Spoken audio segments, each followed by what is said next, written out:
Hello, and thank you for tuning in to Circling Dialogos and my conversation with Thomas Steininger.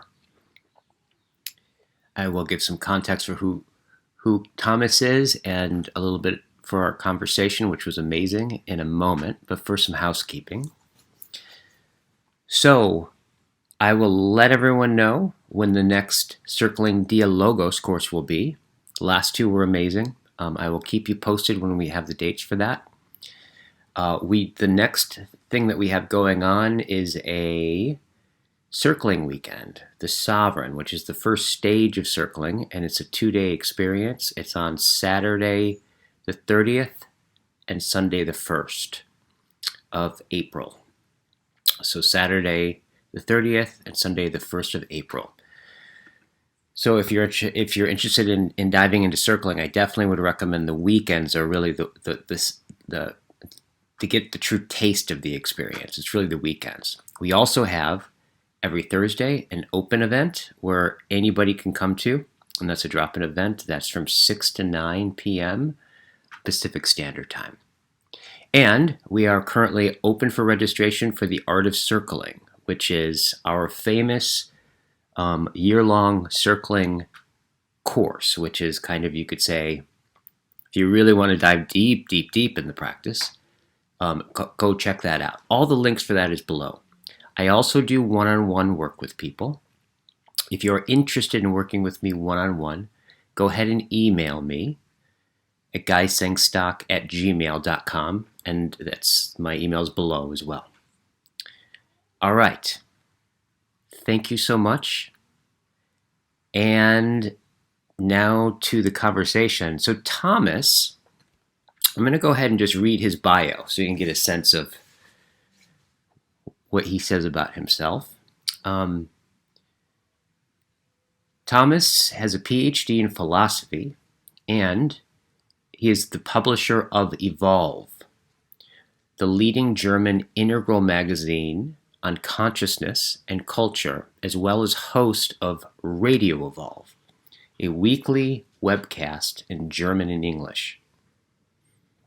He speaks internationally on cultural evolution and the different spiritual and cultural currents that have formed our postmodern world. As a faculty member of Meridian University in California, he teaches about the principles of catalyzing emergence within collectives. For over 25 years, he has been developing the practice and philosophical foundation for a new human relatedness through a shift from individuation to trans-individuation, from the isolated I to the co-creative we. Together with Elizabeth DeBold, he has created the practice of emergent dialogue, an innovative we-space practice and pioneering experiment in conscious inquiry. So as you can get a sense, and I think this conversation you'll really get a sense of Thomas and how, when he talks about the pioneer in developing the philosophical foundation for this thing that he calls emergent dialogue is really what he is all about. And I initially was introduced to him through John. John wanted us to talk. And precisely one of the things that John was interested in, he thought it was fascinating that two people that came up with dialogical practices also have deeply studied and been influenced by Martin Heidegger's work. And so Thomas, who's German, really comes into this from an impressive depth in Heidegger's work, but also the depth in Heidegger's work from being in Germany, which is complicated, right? Because Heidegger's he's a problematic figure historically, for sure. So we cover that a little bit. in the following conversation, which I'll publish in a couple days from now, we go a little bit more into that part of it. But mostly in this one, I wanted to get a sense of Thomas's work, the kind of like the distinctions underpinning it, where he's coming from with it, the terminology, and so most of this particular one is really kind of exploring with him, getting what he's up to, and a little bit about what I've been up to, and the possibilities of some kind of convergence coming together and being a resource for one another, like personally, but also in terms of our practice. So I love this conversation. This will be the first of many. Enjoy.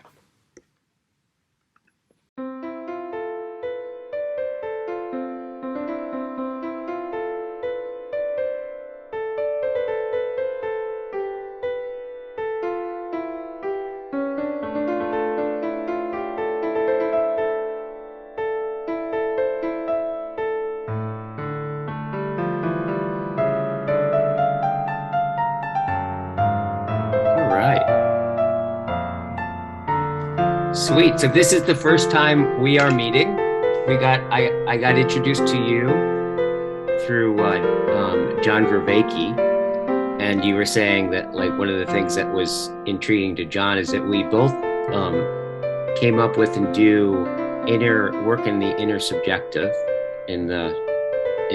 I've also heard it called the we space, and there's a Heideggerian connection there that I'm really curious about, and I think John was really like independently. We kind of came up with some. It sounds like we came up with some practices in the intersubjective realm, and somehow Heidegger's connected to that in some way. So we're just meeting each other, and I'm just hearing about your work, and I'm just curious. How did you shared a little bit about coming, you got your PhD in philosophy a few years back, and that you had connected Wilber and Heidegger, which at the time was an unusual connection. Very much so. It still is a very unusual connection. Mm-hmm. I mean, my thesis was about something that the German term Selbsterfahrung, which is difficult to translate into English, mm-hmm. but you can call it self-reliance or self-experience, mm-hmm. and cultural development. Mm-hmm. That's basically what my thesis was about. And I was at that time very much interested in the early forms of developing of stages of consciousness.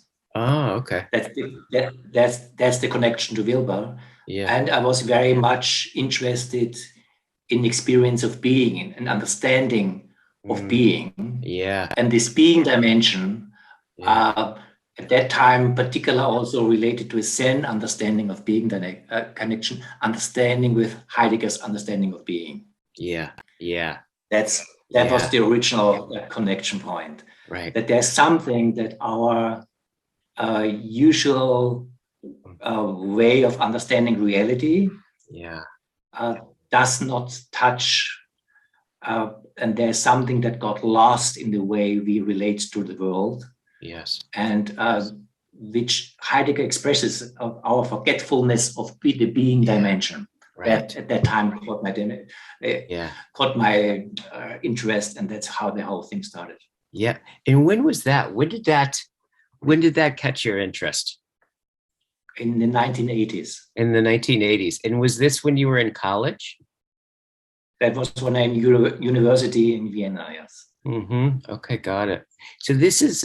to be precise, put another dimension to it. Because in my university studies, I was very political, left-wing political, and I had a very strong Marxist background at the time. Mm-hmm. And then I did a lot of psychotherapy and group processes, which basically kind of debunked a lot of Marxist thinking. Got you. Exactly. They therapized Marx out of you. In some way, and the way I started the thesis was basically it was a form of self-critique to understand the Marxist understanding of alienation. Okay. In a non-materialist way. Yeah. Basically opening up to the spiritual dimension, also in the relationship to the unconsciousness in the way Freud understands it, versus then how Siggy Jung understands it, because there's a huge difference between big Freud's time. understanding of the unconscious and Jung's understanding. And then also going beyond the archetypes in something that is untouchable, which of course you can talk about in the Zen dimension. But at that time, I felt that Heidegger is touching something on that, coming from a philosophical point of view. Yeah. That is a deep understanding of the alienation, not only of the individual, but also of our culture, our Western culture. Yeah. You said before that, you said the untouchable. And then you started talking about, well, yeah, Heidegger seems to be connecting or opening up this dimension of being, right? And our connection with the world and the oblivionness, which connects with the alienation. Is it fair to say that did it feel like for you that when you started connecting with Heidegger, that he, in some sense, started to touch into the untouchable? I think very much so. I mean, there's a lot to say about Heidegger, because of course Heidegger is also problematic. In his own biography, his own involvement in the Nazi movement. There's a lot. There's a lot about Heidegger. It's not easy. It's not. But one thing that usually is overseen when people talk about Heidegger, that the young Heidegger starts with Meister Eckhart. Right. Yeah. Big time. Right. Big time. The academic discourse about Heidegger always forgets about that. That first, the time then around 1910 or so in the European culture was a time where Meister Eckhart got rediscovered. Meister Eckhart was mostly forgotten in European culture. And around 1900, there were some new translation from Middle German to High German of Meister Eckhart. And there was a whole kind of new discovery of Meister Eckhart's mysticism. And the early Heidegger, who studied theology, not philosophy in the beginning, he wanted to become a Jesuit. Exactly. He was very much into Meister Eckhart. And there's also one thing, at least the way I understand it, the big question of Heidegger. In English, you usually translated the relationship between being and beings. Sein und das Seiende in German. There's a reference point to Meister Eckhart in this, because Meister Eckhart talks about a God, and behind God, Godhood, Gottheit in German. The godhood of God. Yes. And I would say this Godhood, this is something with this untouchable that kind of Middle-Age mysticism touched on, and that Heidegger tried in the discourse of metaphysics to try to understand in a different way. And that's the connection between a deep understanding of presence in a beyond subject-object divide dimension, something like that. That was kind of where Heidegger was coming from. And that fascinated me, and that was the starting point of this. Yeah, absolutely. Well, before we, what got you into being open to being and being open to these very deep things? When did that happen for you? How did that, when did you start to, when did you could say the ineffable start to tickle you? Okay. If you go biographical like this, I also went to school in a Jesuit school in Austria. You did? Okay, got you. So there's a connection. So there's a connection that way also. Yeah. And at some point, there was Jesuits are kind of an interesting order because they're sometimes very reactionary, sometimes also very progressive. They're very divided in themselves. Yeah. And I had a religion teacher in school who was very progressive, who started in the 1980s in this school a meditation room. Oh, really? Oh, wow. In the 80s? In the that would have been just totally obscure. Exactly. Wow. And at some point, he gave me a little booklet and said, "You're already thinking enough." I was, I think, something 15 or 16. Yeah. Read this. And this little booklet was Zen and the Art of Archery. What was it called? Zen in the Art of Archery. Oh, okay. Yeah. Zen in the Art of Archery. Yes. Yes. Yeah. Which at that point made no sense to me at all. Yeah. Kind of, because it's basically all about letting go of the I sense. It's basically right. How to do something without doing anything. Yeah. That's what this little book is all about. Totally. Yes. Very Zen. Yes. Very, very, very Zen, and I didn't get it at all. But it also never left me. Yeah. It never left me. Right. And then after that, I went very political, left-wing, rational. And at some point, I was very dissatisfied in university. I was in student unions with all this kind of stuff and did a lot of psychotherapy, body psychotherapy, Gestalt psychotherapy, did an education. I worked as a therapist myself for a time. Yeah. And in that, there were some deep experiences that did not connect with my kind of materialist understanding of reality, and I had to deal with that. Yeah. Okay. Got you. So it was in the like a psychotherapeutic context, like an intersubjective context, that dialed you into something that your previous way of conceiving things couldn't hold up, right? And you being you, when that doesn't hold up, right, you can't just blow that off. That really strikes you. At least it had a big effect on me. Yeah. And then, if you really want to go into my story, it also had an effect. There was a controversial spiritual teacher. You maybe still know him, Andrew Cohen. Oh yes, yeah, yes. Yeah, Andrew Cohen. So, yeah, and he's kind of like loosely connected with Mark Gaffney, and yes, exactly. He started. I saw a movie about him too. Yeah. Exactly. About he's got a lot of controversy around him. Oh yeah, rightfully so. Yes, right.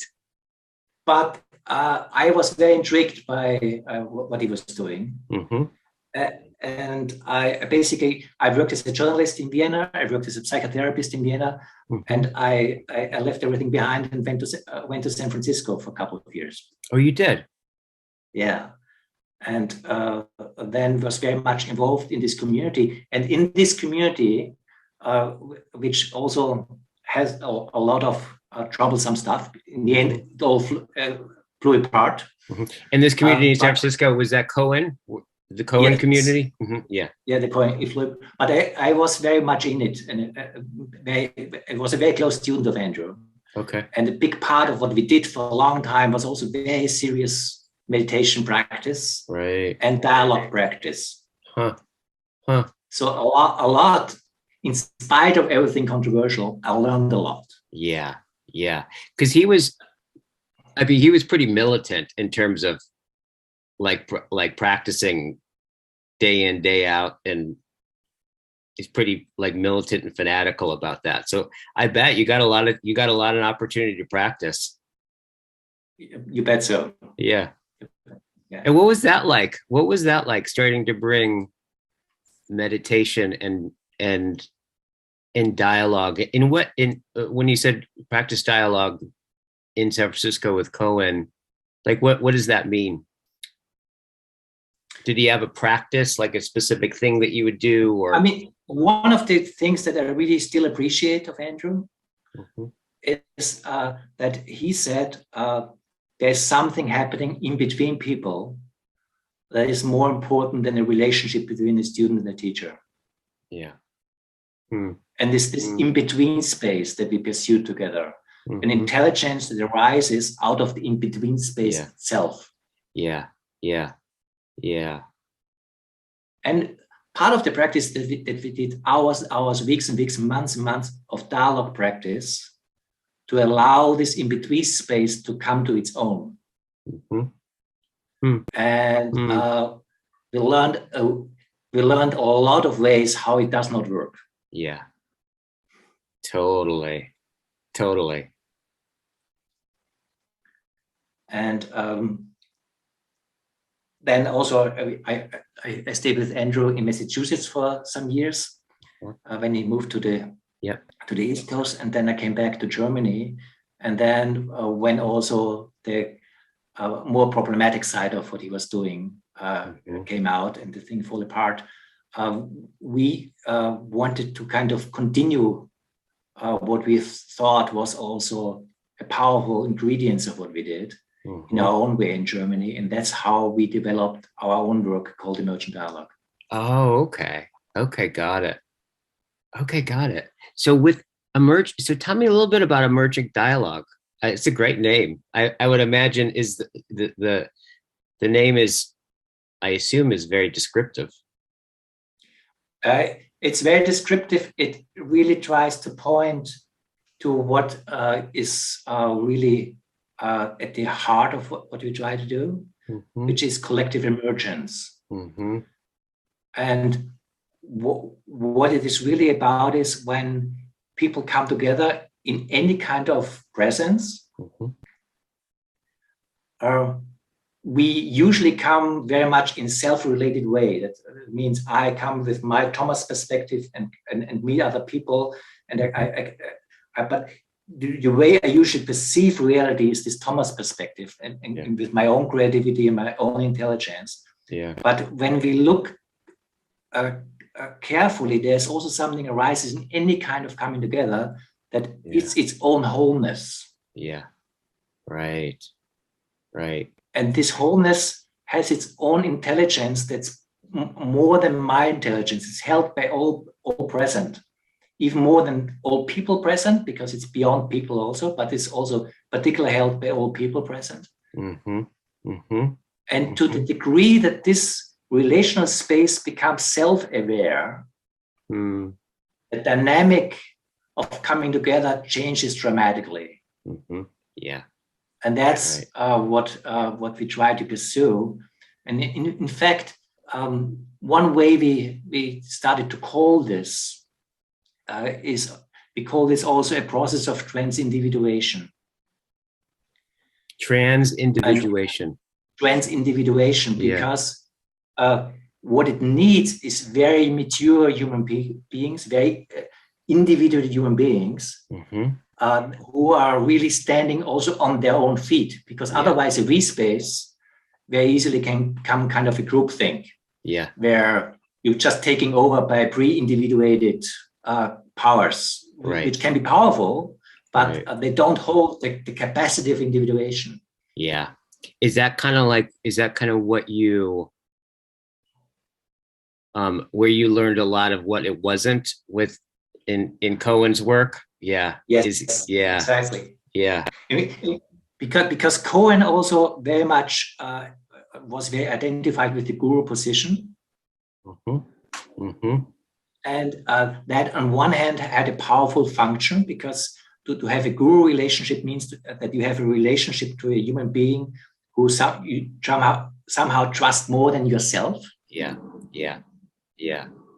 Which can be very powerful and liberating, but it is also very easily open for abuse. Right. Same thing, both sides, same thing. Absolutely. And my interpretation is that Andrew had a vision of something, but his being invested in the guru position was in the end in the way of the very thing that he envisioned. Right. Right. And that was one reason why this fall apart. Not the only one, but one reason why this fall apart. I mean, it's my interpretation of it, but I really think so. Right. Totally. So are you saying it's kind of like he couldn't, from your view, he couldn't be flexible when the group, like when the we space opened up, right? He couldn't let go of the guru. Yeah. The guru space. Yeah, totally. I even would go so far that in the end, Andrew was never in the we space. Mm-hmm. Really. Mm-hmm. Yeah. He was slightly apart in the guru position who was interested in the we space. Yeah. Yeah. Yeah. Which I also have to give him credit for, because he had a vision. There was something powerful, and I have to be grateful also, because I'm still owing him a lot. Yeah, totally. But there was a limitation in that was in the end decisive. Totally. So it sounds like the thing that the key, what I'm hearing you say is that when the collective, you could say I come in with my perspective, you come in with your perspective, right? And then something opens up that is greater than the sum of the two of us. Exactly. That what you try to do in your work with emergent dialogue is it sounds like a big part of it is affording that other dimension that opens up, allowing it to become self-aware. And that you said that there's something about the self-awareness that does something really important. Yeah. Yeah. No, that's very well put, because when we talk about it in the terms of we space, we space exists all the time. Yeah. If we are aware of it or if we are not aware of it, we are always in we spaces. Even if we are highly just separated individuals, fun enough, as a culture, we do this together. Yeah. Yeah. Yes. Even our separation, we do together. Yeah, exactly. Yeah. But there's something in the quality of the we space that changes dramatically when it becomes self-aware. Yeah. Yeah. And the way I see it is similar like the individuation process itself. Because there's something about being an individual and not being aware that you are an individual. You see it in every child around 3, in the age of 3, before a child is able to say I. Yeah. And after, there's a tremendous shift in the realization I am. Yeah. Yeah. The child was already before, yeah. But in the moment the child is able to say I am, the child changes because it becomes self-aware of its selfhood. Yes, that recursivity opens up and it says I, right? Yes. Exactly. Yeah. And then that's a whole different stage of life that opens up. That and I would say similar in a we space, we are always in a we space, but in the moment that the we space becomes self-aware through us. Right. Right. There's a similar transformative move in that. Yeah. Yeah. So the I think the important thing I'm hearing you say with this is that it's not like we space. We space happens all the time. Yeah. But it's rare for it to happen and for it to become recursive onto itself. And that's the important part, that where it starts, the possibility of development opens up. Yeah. Right. And if I may add one element, because the self-awareness is the first step in this. Yeah. But there's a second step, because the self-awareness of the V-space allows also the opening up of the care for this V-space. In fact, that's the whole point. Yeah. That we as individuals, in the moment that we become aware of this V-space as itself, we can start to care for it. Yeah. Yeah. And that changes the dynamics. Yeah. Where it's about the potentiality between us that's really interesting. Yeah. Not so much what my agenda is or your agenda, the potentiality of coming together, of being related, of the wholeness of presence. Right. That really becomes the interesting thing. Right. And then a form of intelligence and creativity opens up that is of a different dimension. Yeah. Yeah. And when you're so it's there's a recursivity, right? It becomes, which is be interesting. I have some questions about how you know when that happens and what that kind of looks like, right? So there's the sense of the we space that may be happening all the time, but it doesn't become self-aware. In that moment of self-awareness, then comes the possibility of caring for it. Mm-hmm. Right. So we as individuals can become to get oriented towards this other intelligence that's beyond, like includes us, but is also beyond us. So we can we could mutually start to care for it. Yeah. Yeah. Interesting. And so yeah, go ahead. And maybe to add one other element, because the caring even can become the quality of disidentification of my separate self-sense.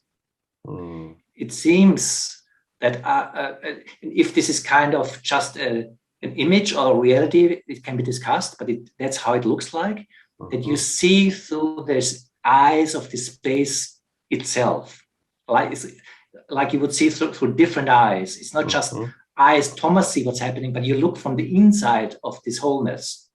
Right. And I'm just describing the phenomenology of it, not saying that it is reality, but that's how one experiences, that you look from a different perspective. And the way I interpret it is that there's a disidentification from a separate self-sense. Yeah. Yes. And a capacity to see through the process itself, this collective process. Yeah.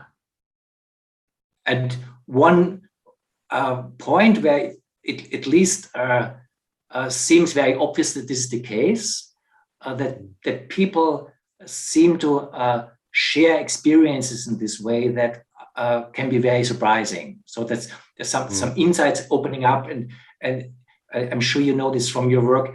Somebody is voicing something, and others basically would have said the same thing at the same minute. It doesn't matter anymore who is saying it, because it is in the room, it is in the space. Right, totally. Well, that just,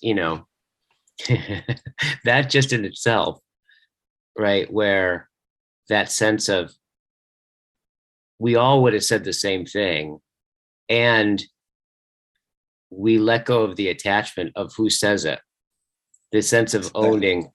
So there's a different orientation. And what you said phenomenologically, what that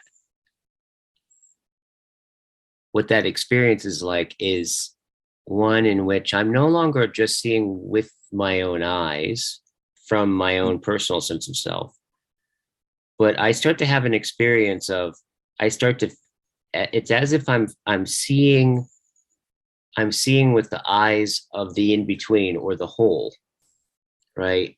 The sense of the wholeness. Thus there's a shift from my own personalized consciousness, right, or perspective, into this third perspective, and that I'm actually able to see from it, which is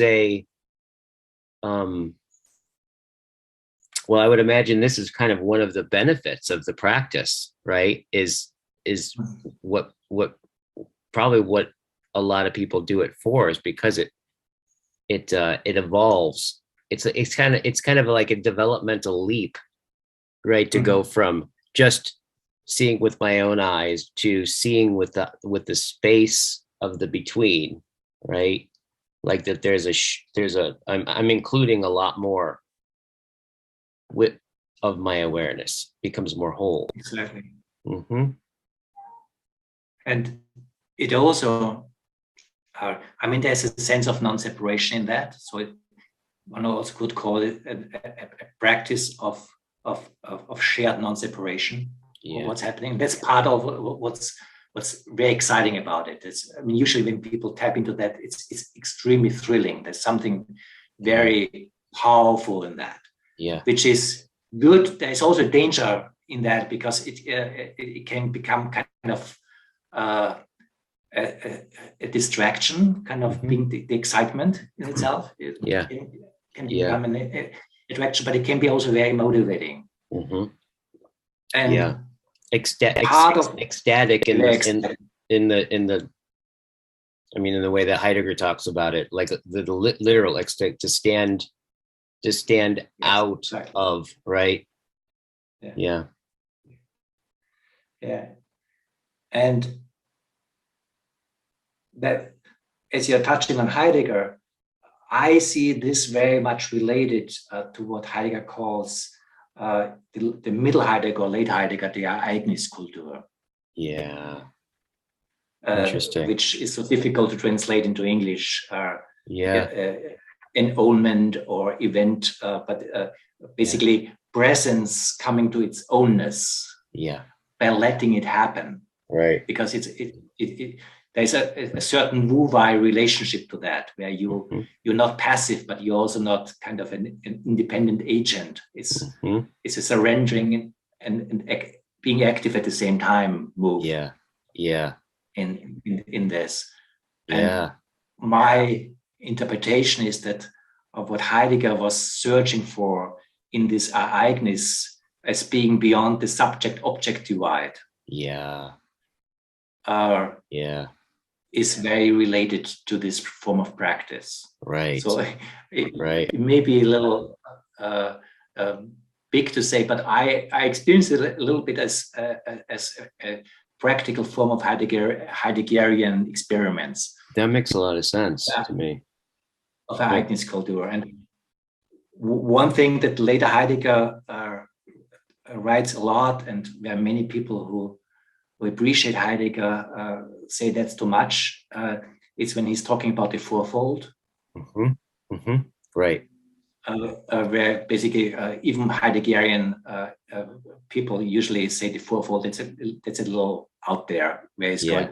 I find this fourfold tremendously powerful as an understanding of what's happening in the real space. Because he talks about in the fourfold this four dimension of reality, and he calls it earth and sky and immortals and the divinities. And the way I understand it is that every present moment has a dimension where this moment stands on. It's just everything that brings this moment into actuality. Right. Like we having come to this Zoom call, our capacities to speak English, our culture, everything this moment stands on is what holds this moment. And in realization of that, there's an opening to what this very moment is open to, the potentiality of that. Oh, interesting. So which I understand as the sky moment. What is this moment open to? It's always about the presence. What the potentiality of this moment is? What's possible out of where we are standing here right now? That really is the opening of this and only this. In the ongoing presence. So it's this relation where you're when I'm let's see if I can follow this thread. So it's a sense of presence that becomes, in some sense, is it fair to say, becomes aware of its own self-standing, right? And in a certain sense, in that becoming aware of its own self-standing, it is synonymous with it opening up. It becomes aware of its own opening. The awareness of the standing and the awareness of the opening are two sides of the same thing.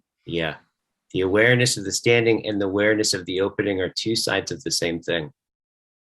Yeah, because there is this element with Heidegger, and what I like about the fourfold is it's a real participatory thing, right? It's like, because it's not just it. In some sense, it's a real accomplishment for the fourfold to come together and to be, right, and that every part of the fourfold is folding into itself. It's really, he's got that element where you can feel him really struggle at, like, with in that work to find a way of talking about this primordial experience, right? Yeah. That is, yeah, yes. I mean, it's maybe also helpful that at the very time when he was working with the fourfold, that was also the time where he was translating the Tao Te Ching into German. Oh, he translated the Tao Te Ching into German? I didn't know that, really. Wow. He translated. It's not published yet. It's still in the archives. It's also unfinished. But together with the Chinese students, that's how we know, because the Chinese student he translated it with told about it. Oh, interesting. He had a very strong interest in the Tao Te Ching, at the time. Yeah. And also in the Zhuangzi, the Taoist philosopher Zhuangzi. He read a lot.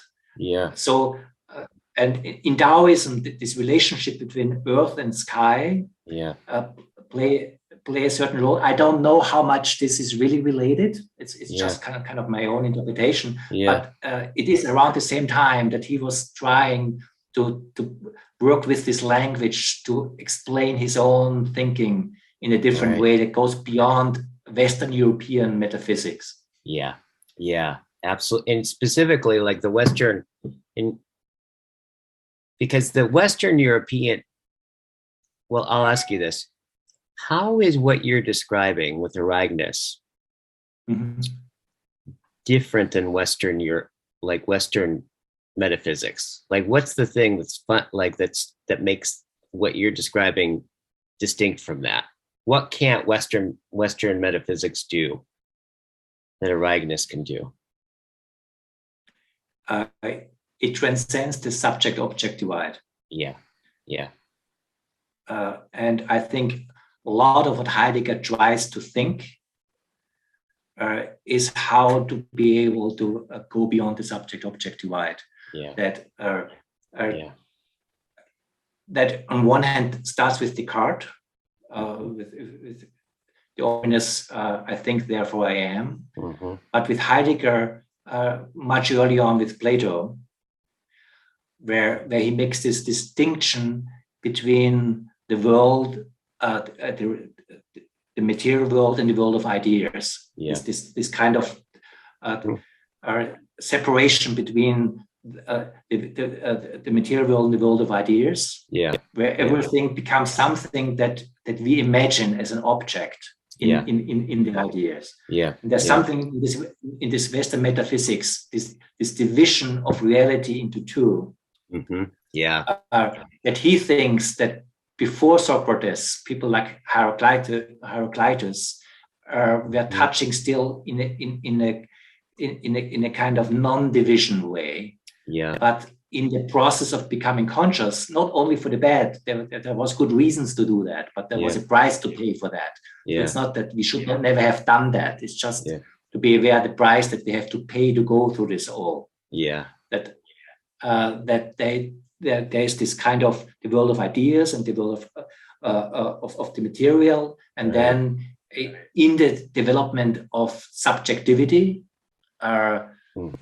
starting with Socrates already, but Augustine, and then of course people like Luther and Descartes, where the subjectivity becomes so much what the Western thought is about. And in the end, we all have the separate subjects that our individuality is about, and how to get out of that. Yeah, absolutely. And that's so in so you're what you're saying is that with this the we space is becoming and it becoming aware of itself, that moment of it being self-aware and a concernful relation opens up there. Yeah.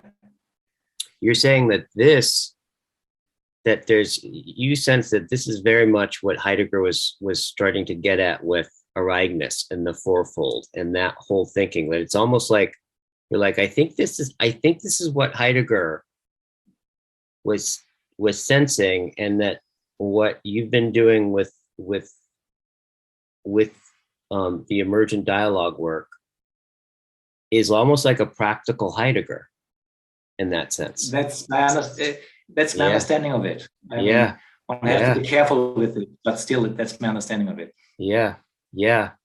That just makes a lot of sense, because it's interesting. How do we go about, even describing or talking about, or what is the right way of speaking and responding to that dimension that opens up, that is, that when this third factor happens, right? Exactly. Like, and it becomes self-aware, and how do we attend to it, right? Just like what you're saying, it's like in how do we attend to it in such a way that attending is an acknowledgement of what it's standing on, which is its own self-standing, that is also an opening to more of it, right? Exactly. This is that strikes me as that requires a very, very different way of languaging, right? Which I think is exactly also the problem that Heidegger was battling with, and what he was experimenting with. Yeah. Because he was not necessarily a very humble guy. But he said something that one has to give him credit for. He said that what he tries to think is not what this is all about.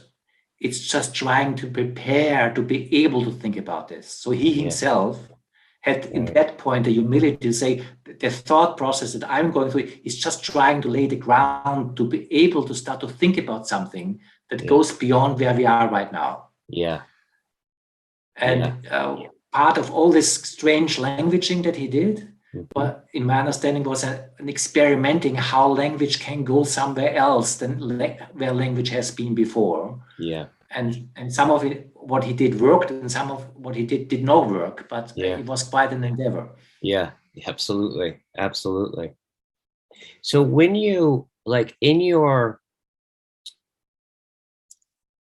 practice and the way that you practice it, kind of like from, like, what does it look like? What are some of the, do you have like particular things that you have people start to say? Do you have like a ceremonial sense to it? Are there, like, what are some of, like, what if I were to walk in on you guys doing an emergent dialogue practice, like, what kinds of things would I see here you guys doing? Depends in which context. Because the different forms of this dialogue. One I would call an investigation of the we space itself, where we just talk about what this capacity is about. Basically, it's an ongoing investigation of this presencing as it occurs. And that is just trying to make aware of the occurrence of the intersubjective, and also be very aware how this is an experience and not an idea. And and then to be able to investigate this shared experience in its different aspects. Yeah. And that is very much the core of the practice, which is basically trying to work that this space becomes more self-aware through actively investigating the space itself. Yeah, yeah, yeah. And the other part of the practice, which is more the application, is to be able to talk about whatever and not forget about the space. Yeah, yeah. Which is more difficult to do so. Yeah. And part of what we're doing, and that maybe for the good or for the bad, I don't know, is that there is in some way no ceremonial context at all. Yeah. But to just to come in and be present. Yeah. And I'm not sure. Maybe it would be good to kind of stay, because there's power to ceremony, the opening in space and closing in space and making some ritual that allows something. But there's also something, a danger in the ritualization, that it makes it more artificial, less natural. Right. Right. And I'm kind of wandering between one and the other, and obviously more leaning into the spontaneous occurrence. Yeah. Spontaneous meaning conscious spontaneous occurrence. Yeah. In that sense, from the outside, it looks like there is no real ritual then besides just being present and trying to calm this. And usually it helps when some of the people present are aware of the space and are able to open up the space in a direct or indirect way.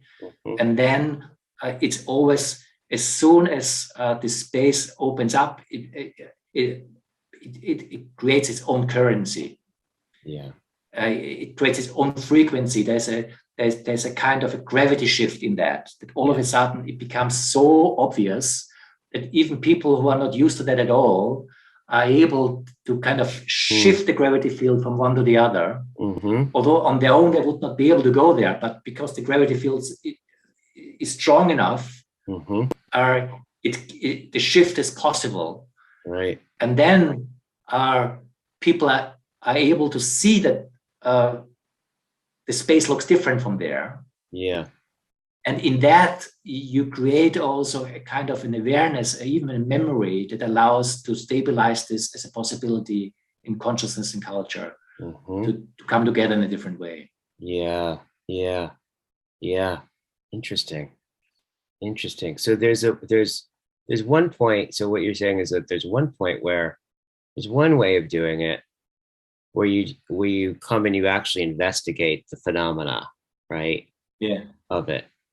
And in investigating it, being aware that becoming aware of it as the process of investigating it, right? And opening to it. And then the other way is just getting together and in some sense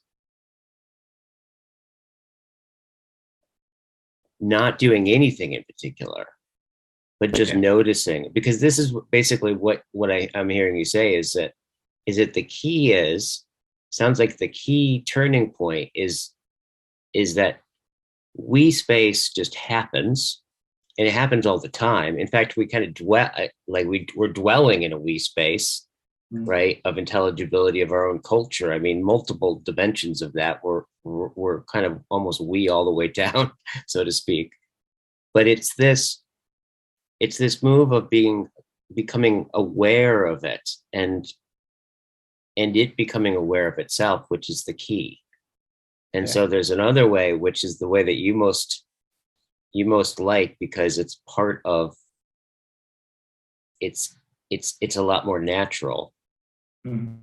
And just staying open to that and discovering it as it just happens naturally, and relating to it, being conscious of it. Interesting. Yeah. And then it also can become much more part of everyday culture, because you don't need a ritual setting to open this up. Yeah. You just need consciousness to open this up. Yeah. Yeah. In fact, in the practice that we are doing, I mean, we're doing several things, but one thing one could say is a separation is one is kind of a practice where we do this investigation.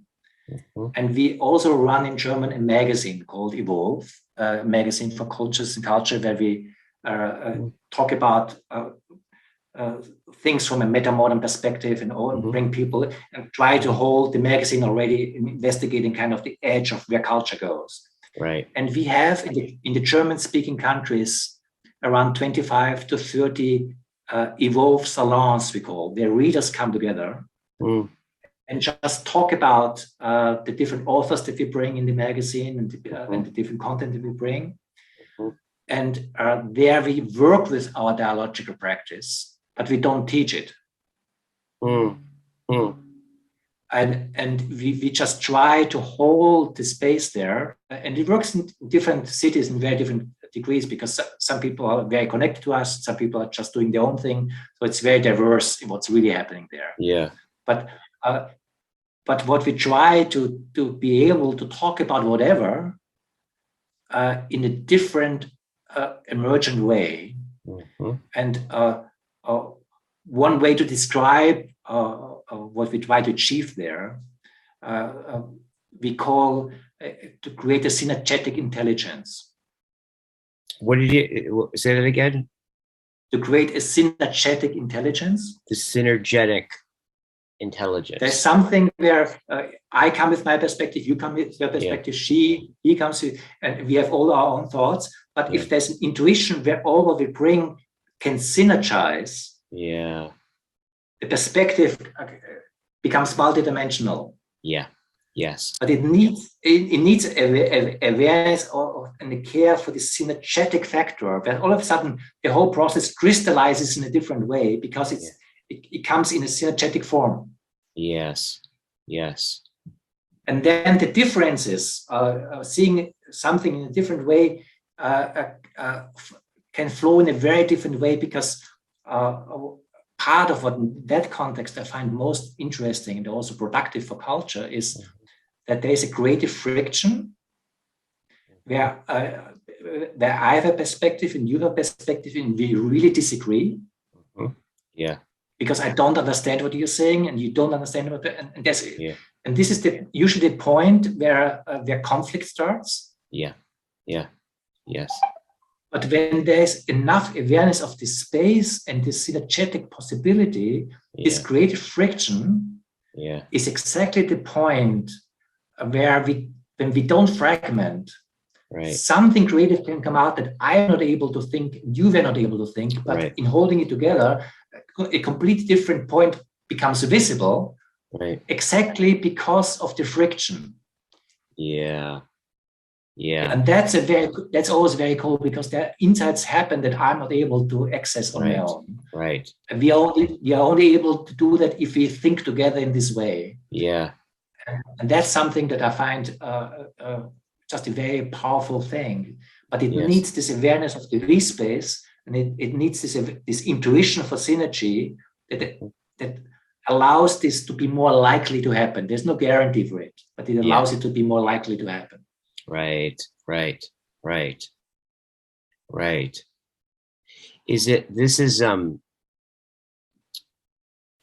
mean, it sounds like, in some sense, it sounds like you're talking about the way dialectic works.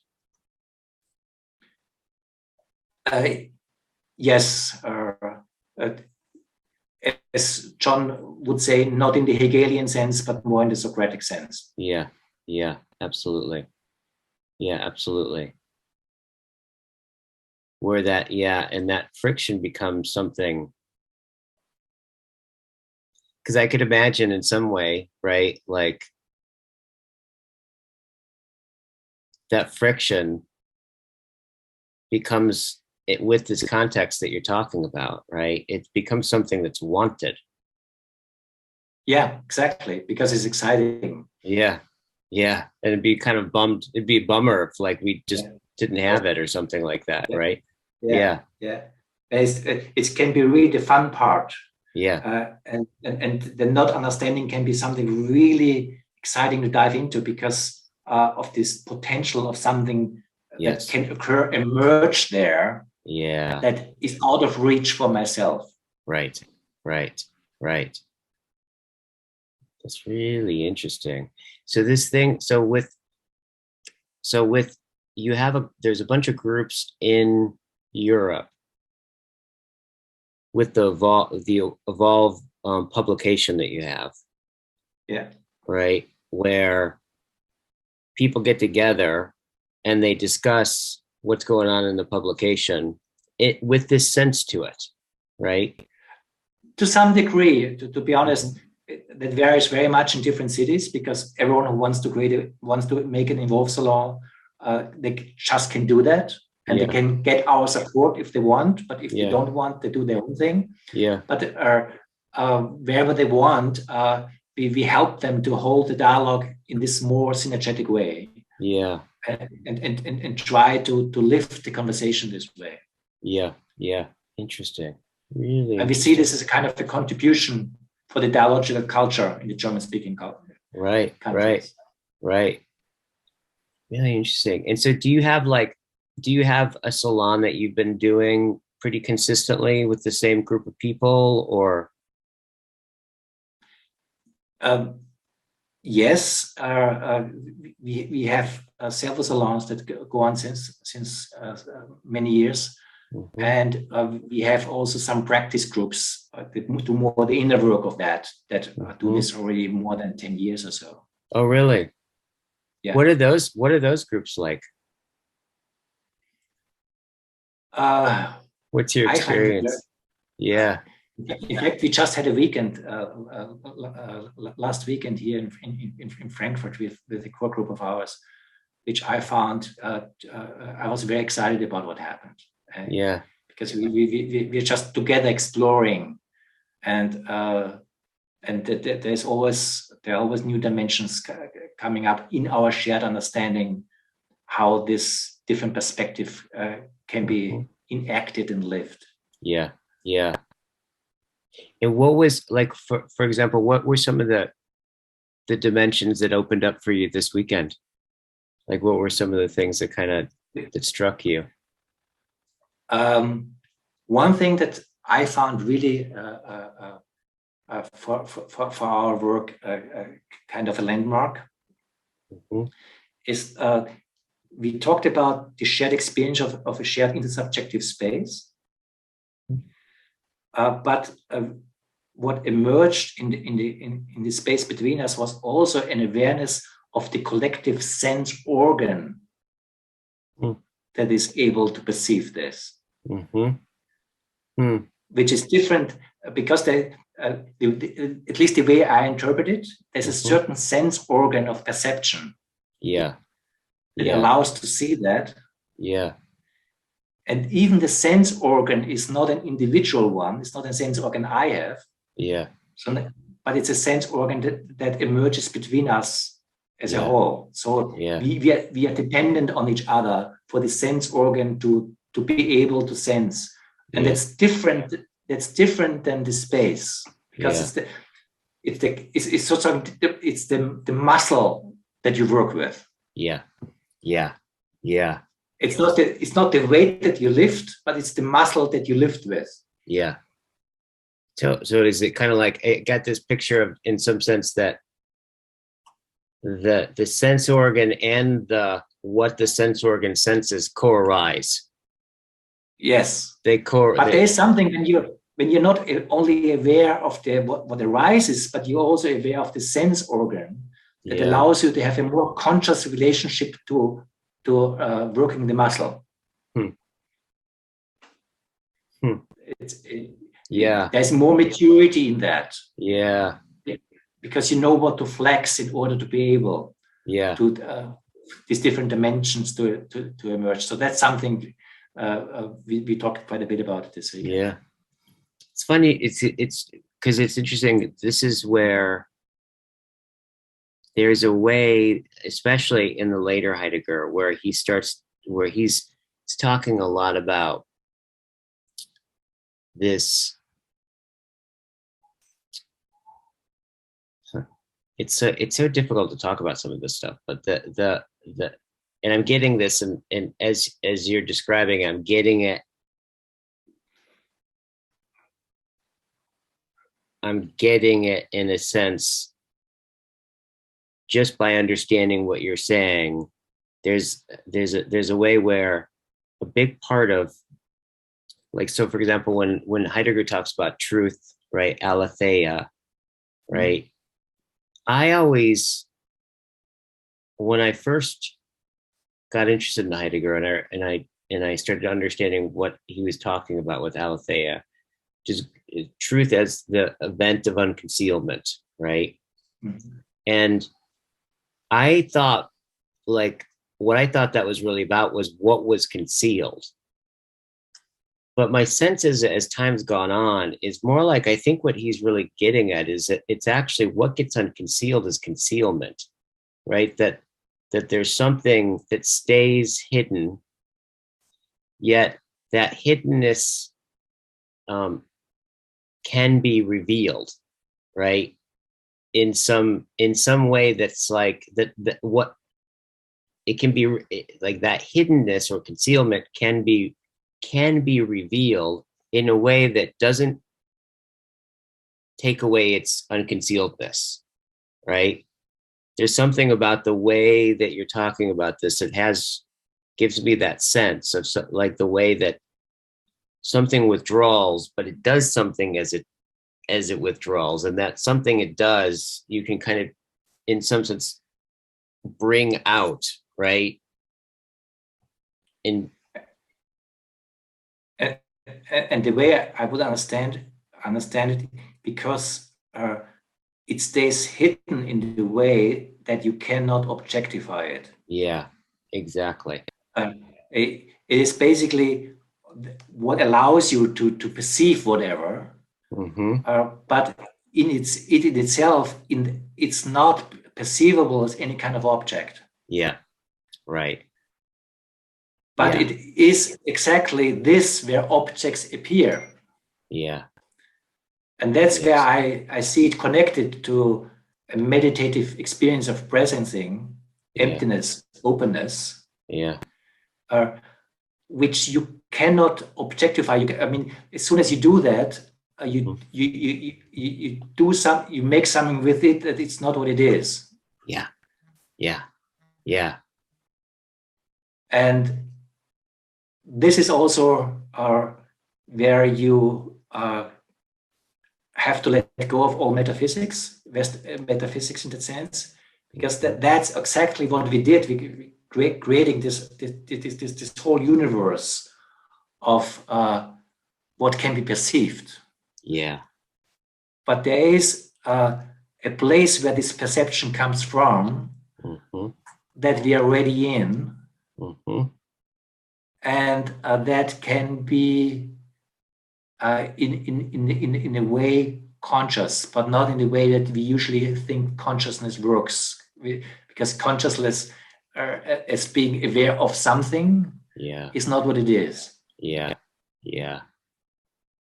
Whatever that is, like, what I'm kind of getting is, there's kind of a way, what I'm imagining is staying in that, or like dwelling in that sweet spot, right, of an awareness of not something, right, but it's not an object that I can know or grasp or have, yet it has a constituting element to it. Say more about the constituting element. Something about this, what I keep kind of getting, I'm imagining in what you're describing, that there's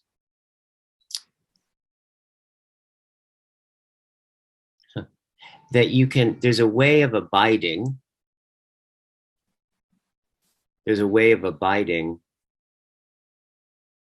and bringing something, affording something to come into presence, right?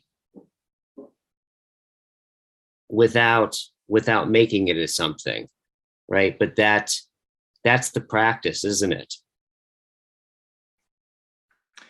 That's what I would say is the practice. And in that sense, I would see it also as a form of collective meditative practice. Yeah. And something that allows us to be very conscious, but in a way where the usual separation that consciousness means, in the way we individuated and became subjects, is also left behind. Yeah. How much I'm putting this on Heidegger, I don't know, but that's my understanding, and it's definitely kind of related both to the meditation experience and meditative practice, and my interpretation of Heidegger in the light of this. Yeah, that makes a lot of sense. And it's also, I mean, this interesting fact that a lot of East Asian philosophers, particularly of the Kyoto school, who have some of the refinest understanding of Zen, are so interested in Heidegger, where they see a connection point where there is a dialogical possibility between the whole Western philosophy and the practice of Zen.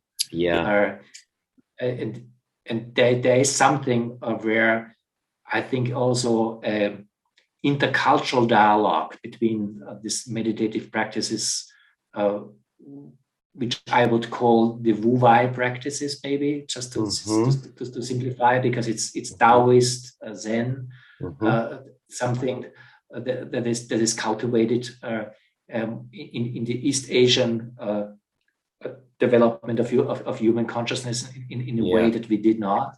And that seems to be relevant in where we want to go right now in human consciousness as a whole. Totally. Okay, I have to run to the bathroom. Can I pause just 1 second? Yeah, I'm gonna run to the bathroom. 1 second. There we go. May I ask you a question? Yeah, please. As you kind of heard a little bit, at least how I see our work, something that I was thinking about, the relationship between emergent dialogue and circling, that I just would like to see if that somehow resonates with you or not. Because the way I experience circling, and as you know, I only know it from afar, have never really participated in that, is that what you really cultivated is a depth of this I-thou relationship in this. So there's a very strong Buberian side to the circling. Which somehow is a different emphasis of what emergent dialogue does. And somehow I see that part of the weaknesses of emergent dialogue, and also the possible shadow sides of emergent dialogue, is to oversee the I-thou importance in the we space. Because in the end, it needs the full capacity of both at the same time to really flourish. And the way we developed it, and that's also back to the time with Andrew Cohen and that time Enlightened Next community, really had a full emphasis to go, we even call it this way, to the impersonal, and to stay in the impersonal. And to some degree, I think that was very powerful, because it allowed to reach a different ground that, particularly in the post-modern culture, is a huge violation of what our culture is about, to really honor the personal. But it also had to do with some of the troubles we ran into. Let's put it that way. And I see that there is a kind of a possible reciprocity in the development of the focus of circling and the focus of emergent dialogue. Yes. Because of the different emphasis, but as I heard and as I hear you also right now, you have a deep understanding and appreciation of the V space as such. That is our focus point. It is. So there is a mutual understanding of the different emphasis. Yeah. And in that sense, a complementary capacity can be there that allows to kind of work also with what the possible less developed parts, at least on our side, have. Because I'm sure because we emphasize this so much, although at least in my thinking, there's also the attempt to not miss out on the other side at the same time. Yeah. But still, that is our emphasis. Right. And I mean, I really appreciate it because the sense I'm getting is well, one, I'm noticing and talking with you about the dimensions that open up and that you play in, right, in emergent dialogue, there's a just in saying what I'm hearing requires a different relationship to my own speech, right? There's like a slowing down and a, just the exercise of talking about what I'm present to without making it a thing, right? Just that exercise is a really important place to stand, right? And to get to know. And that's in some sense feels very Heideggerian to me in that way. And I think I can kind of hear what you're saying too, is like the thing that it doesn't quite emphasize that you're thinking that could be maybe even like maybe a weakness of it is similar. I hear that criticism with Heidegger actually of his later work, right? There's this kind of place where people kind of don't. Is there really anything there, right? I think that they talk about it, right? So there's like I see some parallels with that. Yeah. I see it the way, which is also exactly the difference between the early Heidegger and the late Heidegger, because the early Heidegger of Sein und Zeit is very much about the Dasein, right, which is the Dasein and the with-Sein. That emphasizes this radical existential approach to reality. Right. That you can connect with Buber in that way. That he stopped because he felt misunderstood. He felt that he never wrote the second part of Sein und Zeit because he thought the way it got picked up, people basically don't get what he tries to do. And then he changed radically his tone in order to emphasize the other side when he started to talk about the history of being. Totally. I mean, I think it's interesting for me, at least my experience of circling. It's like I've always been the one that's been interested in Heidegger, right? In the like historically in working with circling, I've always been the one that's kind of like for some reason been struck by the philosophia sense of it, right? But I found that other people weren't at all interested in that most of the time, right? So it's a lot of my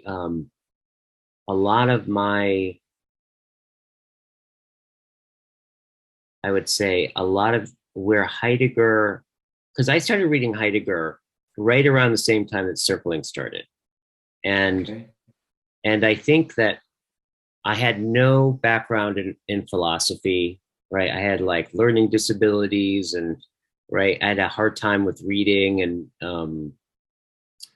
dyslexia and a bad childhood and all that stuff, right? So it was unlikely for me to be to kind of pick up philosophy, but I did right around the same time, and I started reading, being in time at the Barnes and Noble across the street, which is a bookstore here in America, while I was at art school full time, and I'd read Heidegger, right, and then I'd go and circle, and then I would come back and I'd read Heidegger and I'd go and circle, really? Right, yeah, and I really didn't understand. Like I was aware of that. I didn't understand a lot of what I was reading, but something was really compelling for me, and I came to realize later that what it took to try to understand Heidegger was really what it ended up being, was kind of the point, right? It's like to understand what Heidegger was saying, or I should say attempt to understand, right, had me have to step outside of my own point of reference, right, and look back, right, from an awkward stance or an awkward foot back on what I was trying to read, and just doing that over and over and over and over and over again, I think helped me a lot to really start to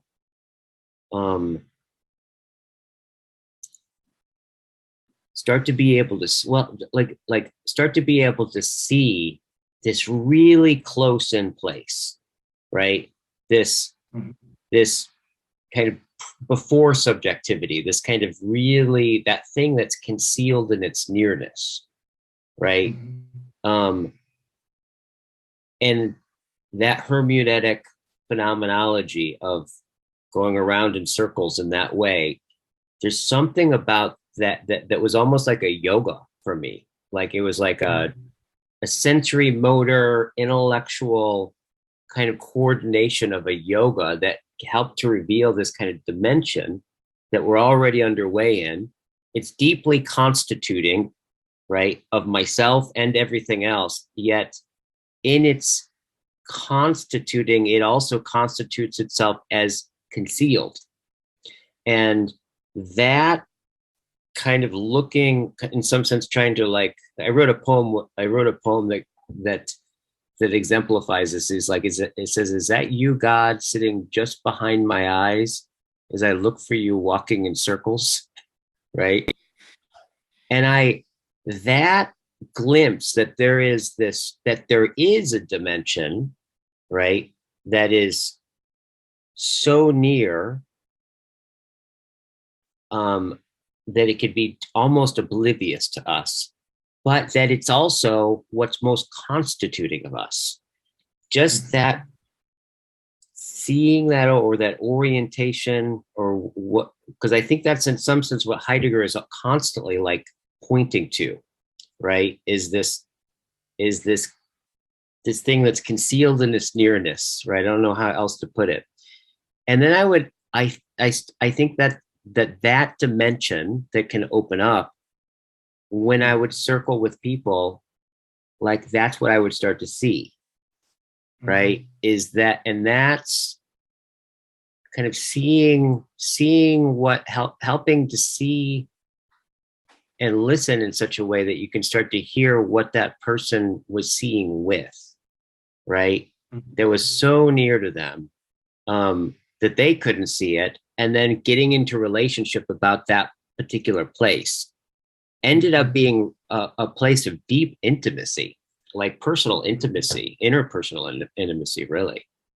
And so I would say that that's how Heidegger really influenced me personally, and as we were developing circling, how circling developed in that sense, right? So this whole sense, for example, there's some of the vernacular of circling is this sense of getting, we call it getting someone's world, really deeply getting somebody, or getting somebody's world, right? This whole sense of, right, that people have a world, right, and a background and a foreground, and to get someone's world is not to get or understand or come into relationship with what they necessarily would say or talk about, but it's what would have them say everything that they would say or talk about. Mm-hmm. And in some sense, that deep intimacy of that thing that's closer to them than themselves, mm-hmm. that, and coming into relationship with that, bringing language to that, and seeing that and experiencing that. A lot of people would call that the experience of being deeply seen, right? Mm-hmm. In some way, and like deep by and I think this is one of the things that I realized is, because I had this question for a long time, like, what's the difference between when people talk about being seen? What's the difference between that and being narcissistically reified, right? I knew that there was a difference, but I didn't really understand why. And like, when I looked at it, I started to realize, like, oh, like with narcissism, for example, right? There's a sense in which I already understand in some sense, I already know what I need to be reflected as, right? Like, there's no discovery there. Mm-hmm. The sense of when people talk about being deeply seen, it usually comes from where we come into relationship with what is in some sense the most constituting, right, and determinate of you, right? Mm-hmm. Yet you didn't quite ever realize before, right? Mm-hmm. It's that experience of like when we come into relationship with that, whatever that dimension is, mm-hmm. that's where people go, oh, they feel deeply, deeply, deeply seen. And it has I've come to realize that it's almost like people are walking around. It's almost like this experience of people are walking around being seen deprived in some sense. There's a real need for that. In that way, yeah. That's very fascinating, because the way I hear you is being seen in this way. I'm seeing before my self-identification, yeah, in my world. Yeah. Because before I identify with whatever my world is and my role in that, yeah, there's already that holds that. Yeah. But that is empty of my identification. Yeah. But if you see me in that before that, mm-hmm. in some way, you liberate me from that. Right. Identification. Exactly. Well said. Very, really well said. Yeah. That's very powerful, because it's me, but it's not the way I hold me. Yeah. Yes. And that allows me to see me in a way that's free, at least to some degree, from the way I'm holding myself. Yes. The distortion that comes with that. Yes. And in that sense, I'm seen deeper than I can see myself usually, because it comes from this holding on to whatever this narcissistic holding on to is. Right. Yeah, exactly. It's like, it's almost in some sense, it's seeing whatever it is that it's the gathering, right? It's the gathering that's beyond what's gathered, right? Mm-hmm. But always recedes. Yeah. So in that, whatever that look, mm-hmm. granting that look of you and responding to that, and like, right, becomes something. It ends up becoming something that is that we end up both. It's like there's this quality of just seeing, in some sense, your logos, right? Mm-hmm. And having that insight is always an insight that we have, right? Together. It's not like I'm doing something to you, but it's something like when we have it together, it's a very intimate kind of experience that can be really, really mm-hmm. transformative for a lot of people. And it's also, somehow it just connected to the heart. Like that's the big, I think the big thing. And I'm imagining what your sense of circling is in some sense is this I thou connection is it seems to really call forth and speak to like the heart. Yeah.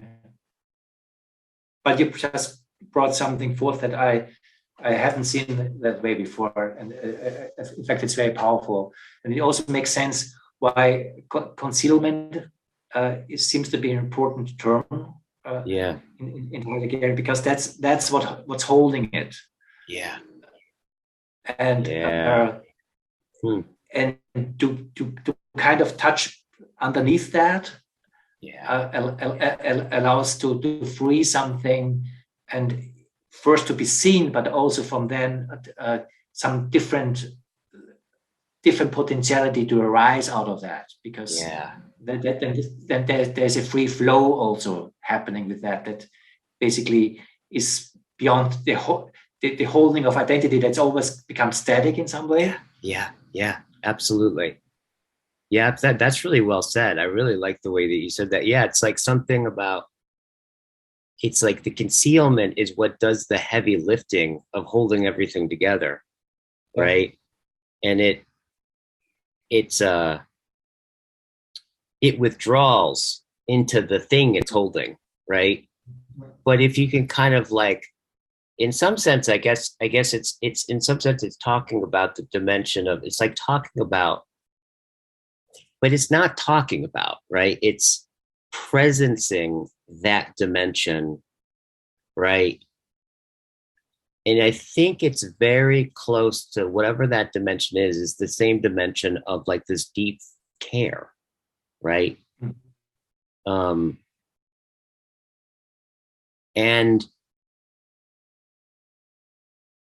I think it's also kind of like that there's that the way that it gets presenced seems like it can it must be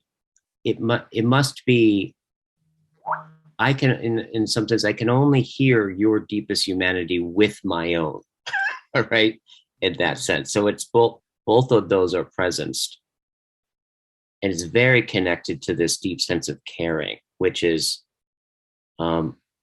seems like that quality of caring and being seen in this deep way, that gets unconcealed in this inner subjective sense of love, right?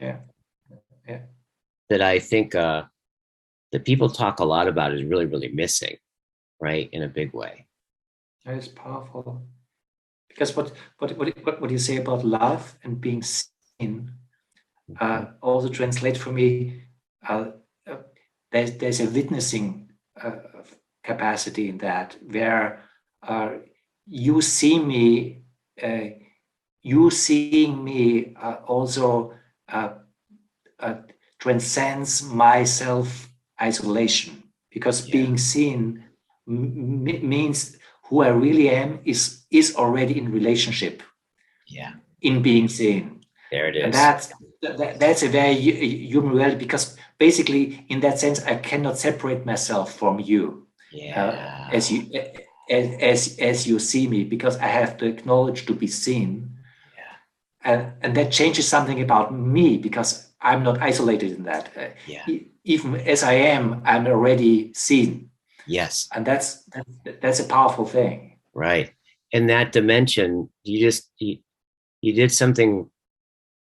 I appreciated that turn that you just made right there, of like that you acknowledged something that I think was really astute, is that, yeah, like if I have this experience of being seen by you,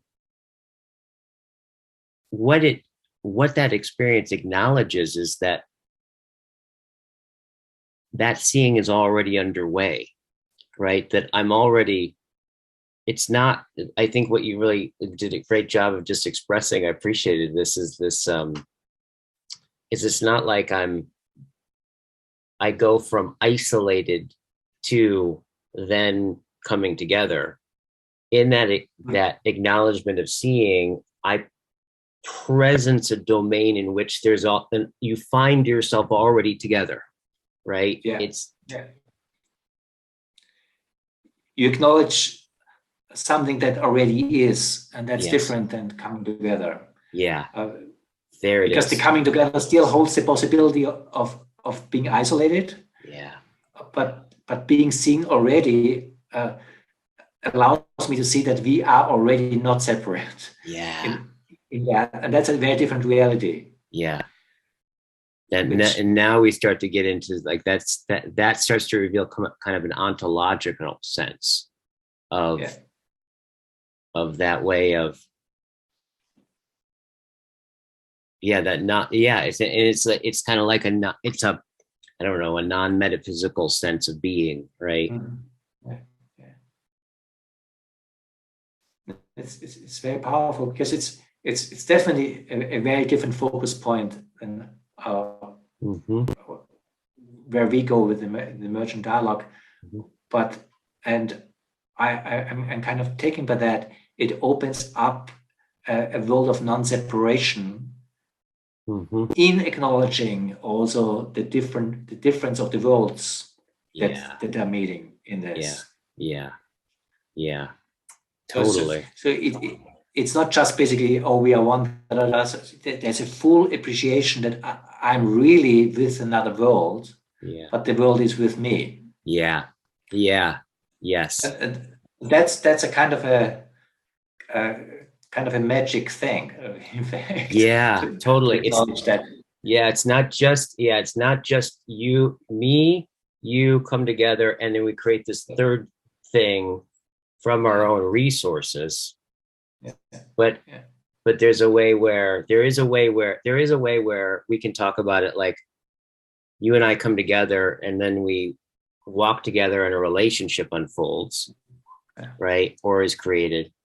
But I think that what we're talking about here, I also think what you're talking about in your work, as far as I can tell, is very similar in this way of like, there's also a way that we could talk about how we're already related, right? That we're already underway in a relationship. And that when we bring that deeper sense, we're starting to acknowledge something that's like more primordial, right? In that way.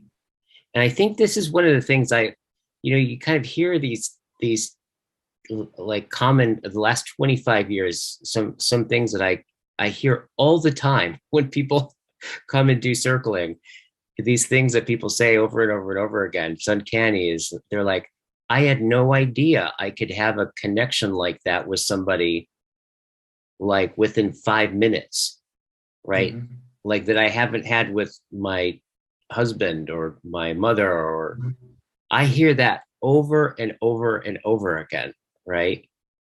And it makes a lot of sense. Yeah. And so there's something about that just like, and I think the insight or the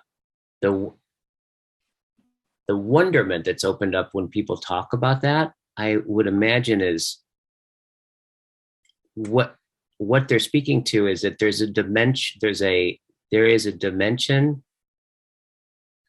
that's closer to me. It's like, it's so neat. It's like there's something really close, and I kind of missed it up until now, but I realized it was already there, right? Already there, in that like you and I could get together and we could have this kind of experience of intimacy like that, like something's closer than I thought that it was. And there's something about just that recognition that I think that you pointed out that is deeply, it's almost like a spiritual insight for people. Wow. Because I'm really wondering also, playing with the practices I know it and what I hear from you, and also are experiencing the difference in the connection point. But there is something also in the appreciation of the uniqueness of the worlds, to really deeply appreciate this unique world I'm already connected to as I'm with you in dialogue, that really appreciates this very fact that there's something very you that I'm able to meet in this presence right now. Yeah. Yes. While the focus of emergent dialogue is very much appreciating the wholeness that this is emerging in. Yeah. Which is a different orientation, but even when I say it, the atmosphere changes from the wholeness. What did you just sense? Can you describe that a little bit? That sense of change? There's something that is holding us, that is opening up. Yeah. And there's the depth of your you-ness opening up when I follow what you are saying. And they're both in a relationship, and they are also not separate from each other, but they're also in a dialectical relationship with each other. Yeah. In that sense, I find this different emphasis and the relationship and how they can hold each other. Right. Because there's something in appreciating the wholeness, and there's something in appreciating the uniqueness. That's both are very profound. And how to do this in a way that is not a kind of going halfway, but having both at the same time. It's funny as you're talking about seeing this the difference of emphasis, and then in some sense seeing how that they're linked in ways that seem really, really exciting. Right? But they're also different. So funny, as that started happening, I just noticed that I hadn't noticed, like a sense of feeling closer to you. Interesting. And I think what it is like, the thing I'm appreciating about you is just, well, one is that you have your eye on something that I can sense you've had your eye on it for a long time. And that I think what I feel in that is something like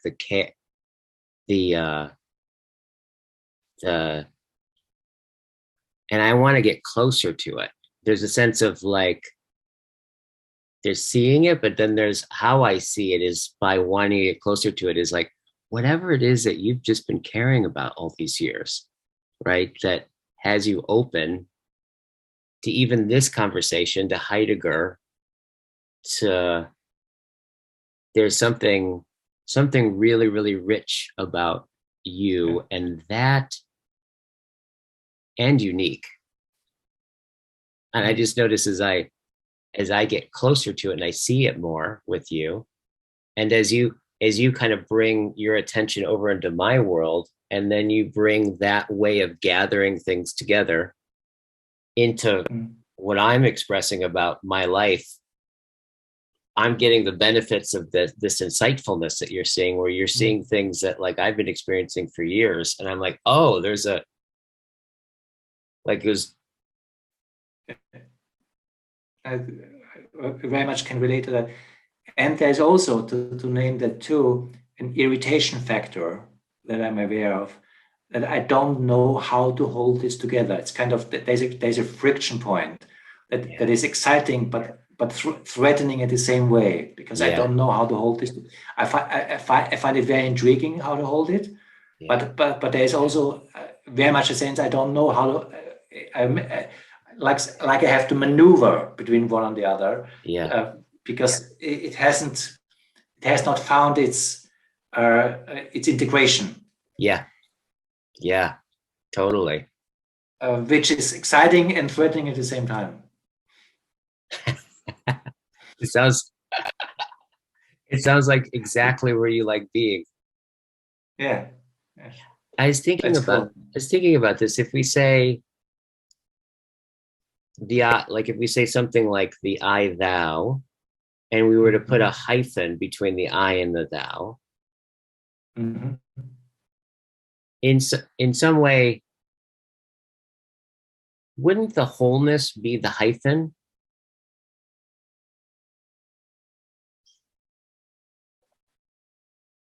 The wholeness be the hyphen.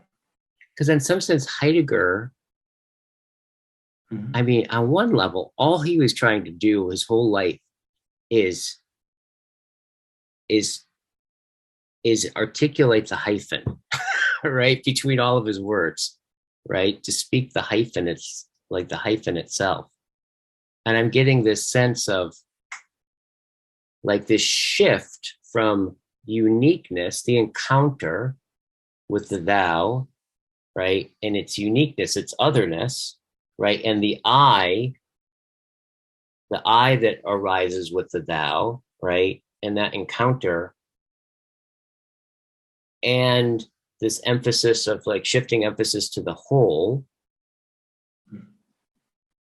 that they seem very, very, very connected and like really powerful. Like I can feel it, like I can feel an aliveness coming through me. The, the, the way I see it, which is somehow different, is there's this I and the thou, Yeah. but there is also something that allows to see through eyes that hold all this together, where basically the I and the thou are, uh, are looking from the same place. Yeah. That there's something. Mm. What comes to my mind, I have no idea if it really relates, is when Buber says that every real I-Thou relationship has a relationship also to a third, which he Yeah. calls God.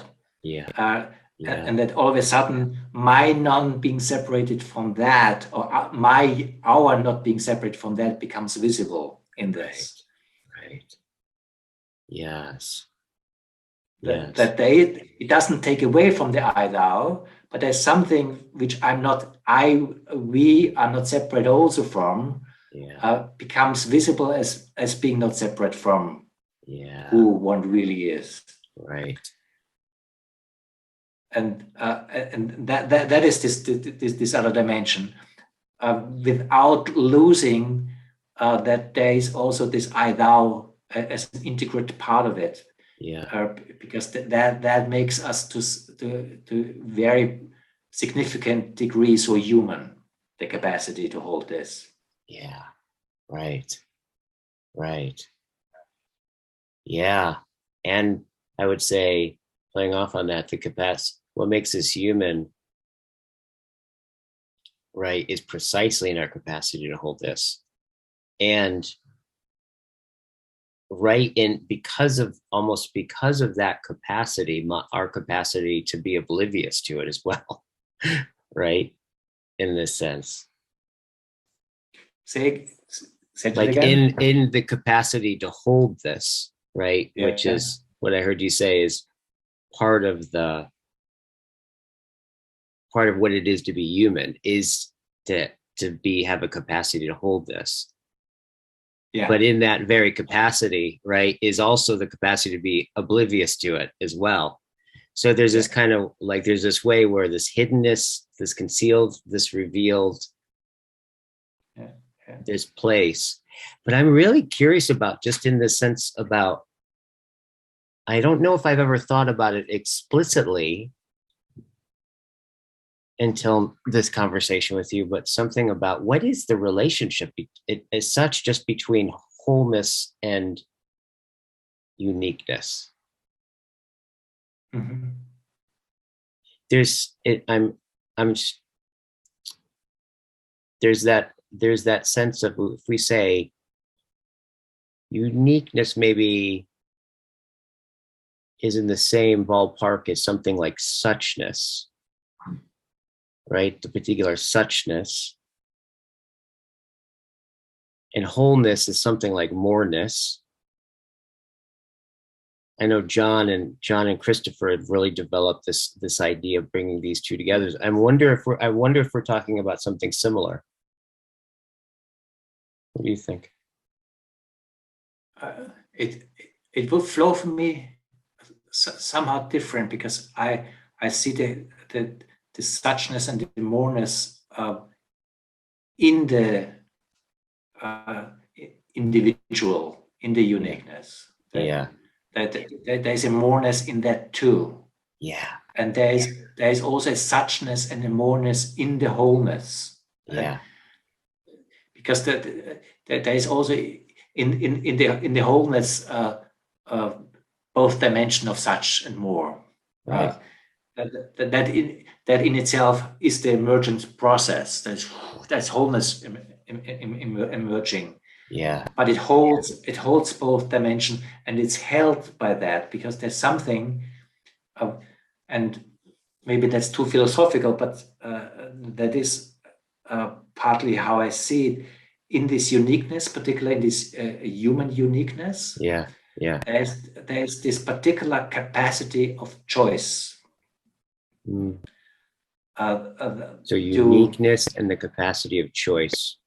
The choice to be there for this is in my uniqueness. There's a whole dimension opening up in our capacity to individuate. There's a certain dimension of freedom that is only coming from our capacity to individuate. Yeah.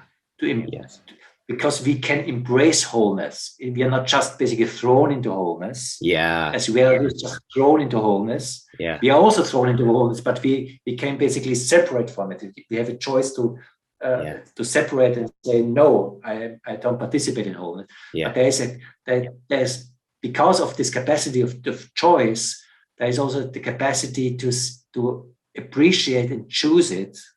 Yeah. And that wholeness has changed because it's a chosen one. Yeah, totally. And that choice is linked to the uniqueness. Yes, exactly. Yeah. And so there's a way, what I'm hearing you say is that in that uniqueness is actually what I'm hearing. Is it fair to say, is what you're saying, that uniqueness is perhaps what actually transpires when I choose the wholeness, and in the wholeness becoming aware of itself. Yeah. But in a form of choice, and that's different, because that's my understanding also of a big part of Western philosophy, and here very much influenced particular by German idealism, right? By Kant, Schelling, Fichte, where this capacity of developing this I, this absolute I, as the German idealism is basically, is that discovery of freedom. Because it's this freedom point of that is developed in this Western philosophy, right? Which all responsibility and all kind of responsible participation takes care. It's different than indigenous non-separateness. Where we are just indigenous separateness is not this form of choice. Because it's just not individuated yet. And there's something in our capacity of developing this extreme I sense that our Western culture has developed. Western metaphysics has developed. It brings us to a different level, but it also brings this whole separation of subject and object. And to let go of that without losing the choice. Yes. is a different form of wholeness. Yeah. So I want to hang out with that for a second. So what I'm hearing you say or distinguish or proposing is this sense of that I can actually choose the wholeness without also having to bring together the baggage of the subject object. Mm-hmm. Right? Yeah. I'm wondering if that starts to, hearing that, I'm starting to get a sense of what I'm imagining. I'm starting to hear Eckhart here, like Gelassenheit in this, mm-hmm.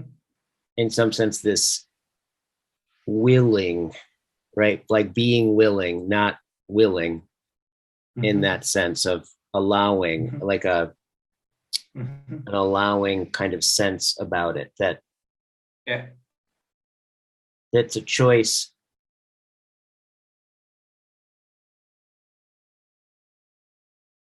Yeah, that's about as far as I can get with it, but like this kind of allowing sense. The way I hear you and the way I interpret it is that there's a point. Usually, there's an opposition between will and surrender. There's kind of I choose willingly or I surrender passively, but there's a way where these opposites become one, where this Gelassenheit is something that is consciously taken, but it's not that there's no individual doing this. Yeah, it's a let it be an Ereignis. Yeah, and that's a deep spiritual capacity that also liberates something in culture. Yeah, which that opens up a complete different dimension. But the whole technicity, the instrumental relationship in the subject, the whole technological enframing, standing kind reserve, of holds that. Right, totally. Yes. Yeah. In some senses, isn't it? It holds that. Yeah. So what we're talking about is not that. Yes. Right. Yeah. And again, just my interpretation. That's my understanding of Heidegger's search for a second beginning. Yeah. Right.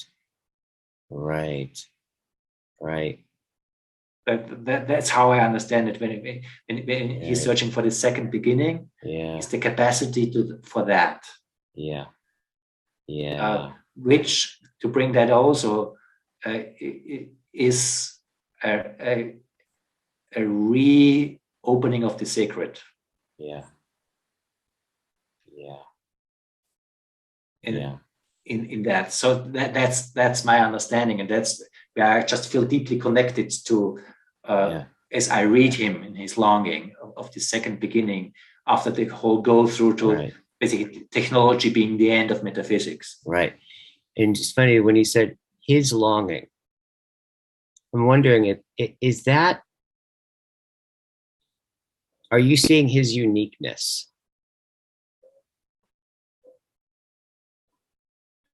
I think so. In the way that we're kind of talking about it, yeah. The way I see that is I feel humanly very connected to Heidegger. Yeah. Because of a lot of things. Also, the tragic of his life, the tragic of his human failure. Yeah. His involvement with the Nazis. Yeah. and there's something where it sounds funny, I care a lot about Heidegger.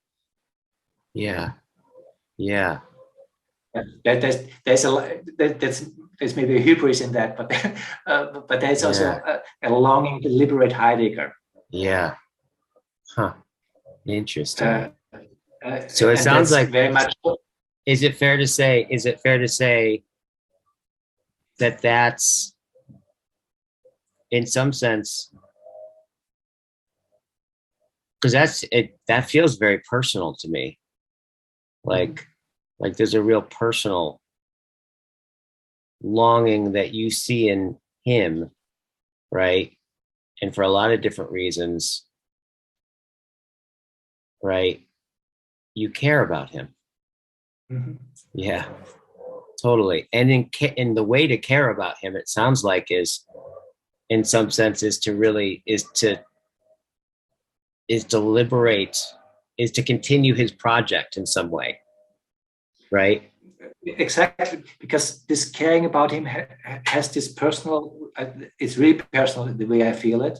I feel very connected to him as a human being. Right. Of course, I've never met him in person. And there is also a different dimension to him that I see, that because of the tragic of his life, he kind of locked something of a human potential. He was, in my understanding, in the verge of opening something, and in the tragedy of his own failing, he locked it for humanity. It's basically, it became a minefield. I mean, in Germany, even more than in any other place, in academics, it's completely impossible to be really working with Heidegger. Because it's just it's just treacherous. It's burned soil. You don't go there. Right. That's all. That created fascism. Period. Yeah. And it's also true that there's the whole tragedy also of the German comic, the comic of German culture in this. So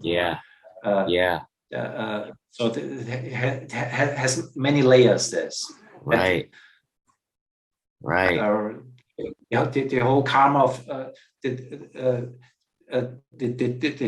also the power of German culture, talking about German idealism and all of that. And then basically the complete failure in the Holocaust. It created something. It created a huge stumbling block for humanity. That is just something that needs care. Right. Oh, totally. So what I'm kind of hearing is that I can hear there's a way where it is. In some sense, are we finding ourselves in a way for you personally, right, where your work with the emergent dialogue and this perspective of this wholeness, right? And the thing that you're seeing encircling, which is like this kind of connection with a kind of an I thou sense, that in some sense there's a way that they're already both mutually connected to each other in you. Interesting, because as you're saying this, something comes to me that I haven't thought this way, but it seems to be very obvious that this is the case. There's something about the wholeness and the appreciation of wholeness that's very much connected to the German spirit. Like Kant, Hegel, and Heidegger has it all. That in itself also can be very easily cold and forgetting the humanity, of the concreteness of the Tao. Right. Ah. You can't get lost in the big picture. Yeah. Yeah. Oh, totally. Yeah. And what I heard of that is the forgetting. What struck me with that is the forgetting. The forgetting doesn't imply its absence, right? Just that you can forget what's so, and then go forward as if in this sense the personal isn't important or something like that. Yet the remembering is, if to remember that is to remember that, oh, this is already been there as such, and we can. Yeah. And there's a big healing in the acknowledgement that this Tao is already there, and it's part of that. It's the appreciation of the concreteness and uniqueness of every presence. That is deeply healing, but there's also something painful in acknowledging that. I'm now very much talking from this karmic context of let's call it wrong wholeness. Wholeness that doesn't have, without the W in front. Yes. And how to integrate that, and so there's something where I see the complementary as something that needs each other in this. So like lots of different levels to this. It's interesting. I've never been to Germany. So I don't have any personal experience with this, but just this, it's interesting to hear you talk about, in some sense, that Heidegger is off limits. Yeah, much more than the US. Yeah, I was going to say here, it feels like, surprisingly, given all the political stuff, Heidegger is becoming more and more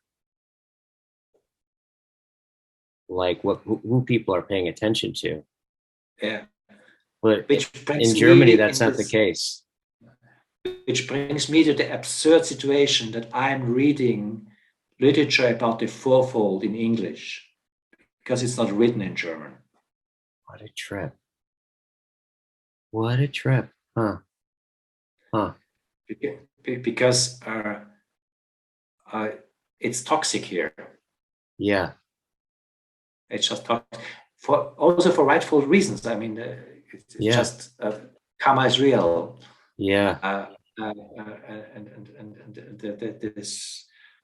That's understandable. So, but it's really also not healed. And it's still very, very much alive in the way how German culture and also philosophical culture unfolds. In last years, even more so, when the black, how you call it, the black notebooks came out. There, it just became very obvious how Heidegger really had an anti-Semitic thinking. And it was not just something that he went out of career reasons with the Nazis, but he had an anti-Semitic side to himself. That really created another rift of basically Heidegger's dead. You don't touch him. Wow. Is it kind of like, is it the sense that in Germany, and in this case with Heidegger in particular, when you say that's toxic, like in that sense of like, if we just put our finger in it, there's the threat of just becoming like that again? Is that the sense? That's the story. which translates also, if you put the finger in that, you won't have an academic life here. Yeah. Yeah. Huh. Well, so for you,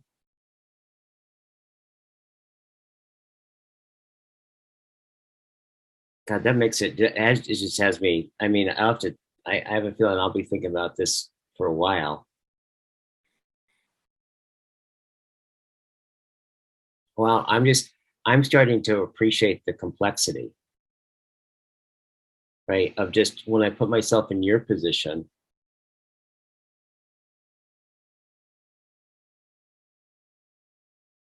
I don't know, in some way I can't quite put words to it, but I just get this sense of understanding, like, a little bit more about Germany's relationship to Heidegger, right? Mm-hmm. And your work, and seeing how much of it is very, very, very like the emergent dialogue. It sounds like it's very, very much almost explicitly, right, in some ways, like a Heideggerian practice in some sense. And just your personal connection to it, including the whole thing with Germany's relationship to that. I don't know. It's just like there's a lot there. I don't know. I'm just present to the allotness of that. Yeah. Yeah, I appreciate that. Yeah. Yeah. Yes. Yeah. Hey, I have to get going here. Yeah. This has been It's really, also late. this has been really, really great getting to know you. No, thank you so much for making time. We would love to continue it somehow. Yeah, let's continue it and see what can come out of this, because now even more so I have a sense how this can be something very fruitful. Yeah, totally. Yeah, totally. Yeah, let's schedule another time to get together and dialogue, and we can go from there. Yeah, let's do that. Great. Nice to meet you, my friend. Thank you. Bye-bye. Goodbye.